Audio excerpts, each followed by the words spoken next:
தமிழகத்தை உலுக்கிய பொள்ளாச்சி பாலியல் வழக்கில் 9 பேருக்கும் வாழ்நாள் முழுவதும் சிறை தண்டனை விதித்து கோவை மகளிர் நீதிமன்றம் தீர்ப்பளித்துள்ளது.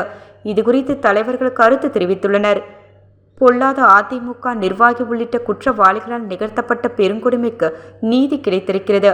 அதிமுக குற்றவாளி அடங்கிய கூடாரத்தை பாதுகாக்க முயற்சித்த சார்கள் மனமிருந்தால் வெட்கி தலைக்குனியட்டும் என முதல்வர் ஸ்டாலின் தெரிவித்துள்ளார். பொள்ளாச்சி பாலியல் வன்கொடுமை வழக்கில் 9 பேருக்கும் சாகும் வரை சிறை வரவேற்கத்தக்கது. பாதிக்கப்பட்ட பெண்களுக்கு கூடுதல் இழப்பீடு வேண்டும்.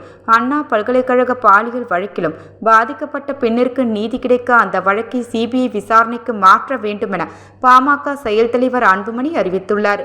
பொள்ளாச்சி பாலியல் குற்றவாளிகளுக்கு சாகும் வரை ஆயுள் தண்டனை வழங்கப்பட்டது. அது வரவேற்கத்தக்கது. பெண்கள் முன்னேற்றத்திற்கும் பாதுகாப்பத்திற்கும் இனியாது எவ்வித சமரசமின்றி உறுதுணையாக இருக்க வேண்டும். வன்கொடுமை வழக்குகளை விசாரிக்க தமிழக அரசு விரைவு சிறப்பு நீதிமன்றங்கள் அமைத்து 90 நாட்களுக்குள் விசாரித்து தீர்ப்பு வழங்க நடவடிக்கை எடுக்க வேண்டும் என தவிக தலைவர் விஜய் தெரிவித்துள்ளார்.